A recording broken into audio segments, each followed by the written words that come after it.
The cycle that starts in 2024, you can't stop that. It's coming. January 1st, 2024 is coming. And the next 4 years are going to be a truly parabolic, exponential increase in technology adoption, application development. And you go back and just look at all the precedents. Go back and look at 54 to 58. Go back and look at 68 to 72. Go back and look at 82 to 86. Go back and look at 96 to 2000. Go back and look at 2010 to 14. There's nothing you can do to stop it. Billions and billions and billions of dollars.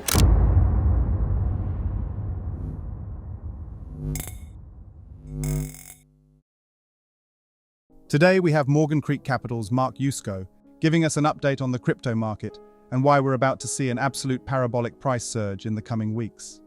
Yusko believes that the coming bull run will be unlike anything we've seen in recent history. The SEC's imminent approval of the BlackRock Bitcoin ETF application is signaling a massive surge of capital about to come into the space.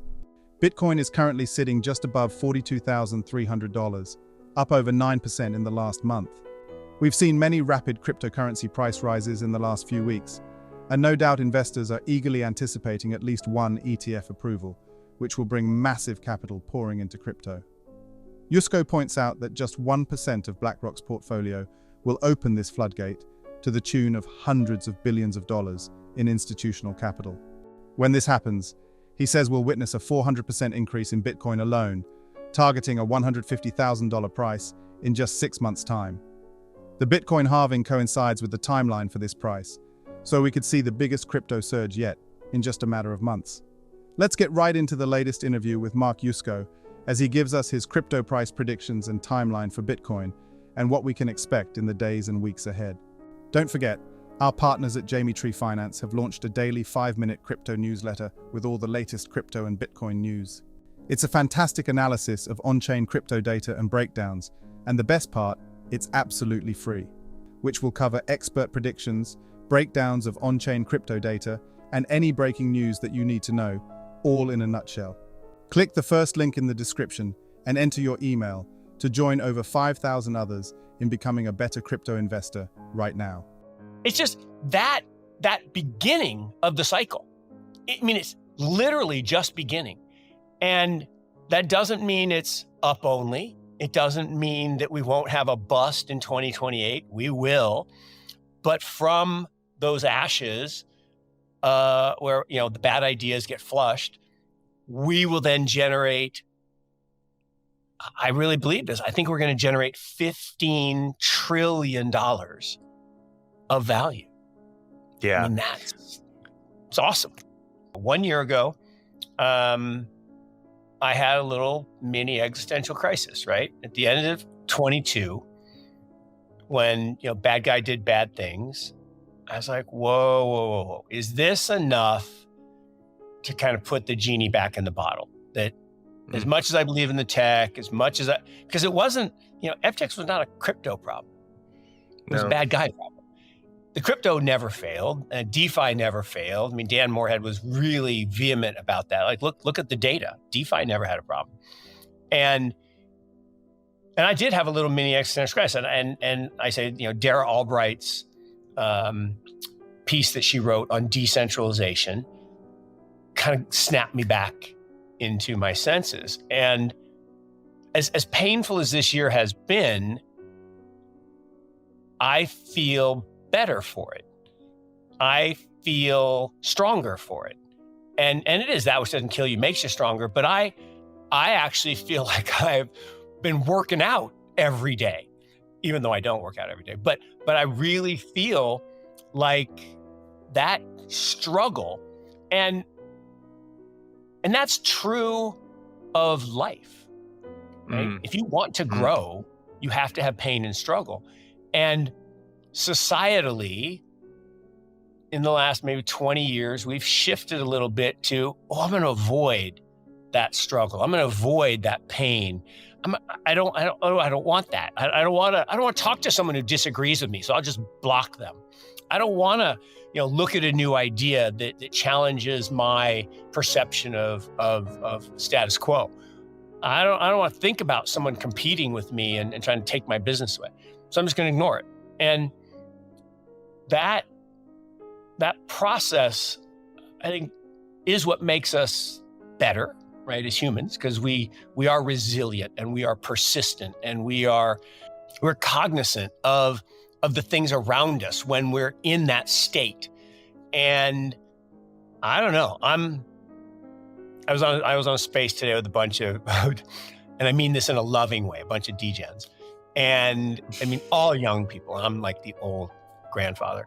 And it was a blast. And I just love what I do. I love hanging out. I did a call yesterday with these two guys who I think they're going to rebuild the lending business that never should have died in the first place. And they're awesome. They're just awesome, young, hungry, smart guys. I won't call them kids. I mean, but I mean, again, I mean that in an affectionate term. And I'm going to work with them and I want to help them grow. And I want to be that, adult in the room to say, oh, okay, let's, you're enthusiastic. Let me be the voice of reason. And I think we're going to build something great. And anyway, it's just all this stuff that's happening. Embracing an unyielding enthusiasm for the crypto realm, Yusko confidently predicts that explosive growth looms on the horizon, as BlackRock and many other crypto giants are doing just that. Yusko reassures that a long-expected surge awaits, leading up to the highly anticipated 2024 halving event for Bitcoin. Literally tell me how I'm talking into a metal and glass box in Chapel Hill, North Carolina, and in real time, you are hearing me and seeing me in high definition after that signal gets parsed up into the airwaves, across fiber optic cables, out of another cell tower, into your metal and glass box. Tell me how that works. It doesn't matter. It works. I couldn't. And look, the people that do know how it works, the engineers, incredible, absolutely incredible. But we don't have to be that. What we have to be is pragmatic about when tools come along in the history of mankind, the smart people picked up the tools and utilized them. And the less smart would say, ooh, that looks like a foreign object. That's not something I've ever seen before. I better not touch that. So they fell behind. And those that were willing to embrace new ideas, new concepts, new technologies, that's why, look, we got lots of problems. But yeah, we do. Life is pretty damn good. And the fact that I don't have to go hunt for my food tonight, I'm pretty happy about. The fact that, I can transfer value to you without an intermediary today, I'm pretty happy about that. The fact that, I can communicate with anyone, anywhere around the world, that I actually have friends, and I call them friends, even though we've never met, from Twitter. That's unbelievable to me, that I have friends around the world that I can call on and get help just because of a relationship we created through this social network, this fabric. But people resisted it. And I get why Ms. Warren and Jamie Dimon and all the other banks don't want you and I to live in a permissionless world. They are very happy being the keeper of the keys, right? They're very happy that it's their money, right? The money I have at Bank of America is not my money any longer. And why do we do that? Because I don't want it in my house, because I don't want someone to come rob my house, so I keep it in the bank. But at some point, an increasing amount of it is going to end up in a peerless, permissionless world where we, the owners of our data, of our identity, of our assets, control those things. And look, a centralized world was awesome for 838 years. I am happy we had a centralized world. I am. And I don't want to blow it up, right? I don't think it has to change overnight. But permissionless is better than permissioned. Decentralized is more fault tolerant than centralized. And read was amazing. Web 1, awesome. Awesome. The fact that we can get information ubiquitously everywhere in real time, amazing. Read write, better. The fact that I can contribute content. YouTube, I watch the way my 12, about to be 13-year-old learns. He doesn't go find a textbook. He gets education from an expert. Now, maybe the things that I would rather him not be. Actually, no, I'm just kidding around. But visual learning, I mean, there's just 1,000 times more rich content than just words on a page. It's just better. And somebody created that for free.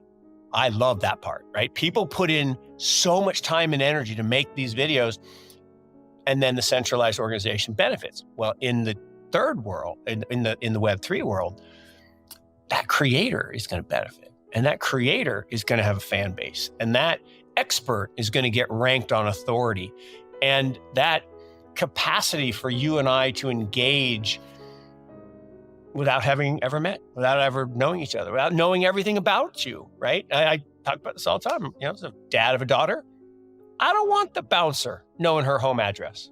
I just don't. Didn't think about it at the time. I think about it a lot now. So with my granddaughters, I don't want them to ever hand somebody a credential with their home address on it. That's not necessary. You need my age? Here it is. In fact, you don't even need to see the card, right? Wirelessly, I can verify with a zero-knowledge proof. I am who I am, and that I am this old. You don't even have to know how old I am. I'm just old enough for whatever you want me to be. The crypto market is poised for a meteoric surge in prices. He illustrates Bitcoin's current undervaluation, drawing in investors and enticing speculators eager to ride the waves of September's price fluctuations in pursuit of profits. Yusko's outlook is fueled by the impending wave of mass adoption, which he believes presents an unparalleled opportunity to get in on the action. He sees the race toward a six-figure price target set to unfold in just under a year. What's more, he highlights the intriguing historical pattern of Bitcoin's value surging 10x with each halving event, hinting that 2024 could catapult Bitcoin from $10,000 to an unbelievable $100,000. What do you think about Mark Yusko's prediction for Bitcoin, the crypto market cap, as well as the institutional capital pouring into the space? Comment down below. Thanks so much for watching. Don't forget to hit the like button and subscribe for more content just like this. We'll see you in the next video.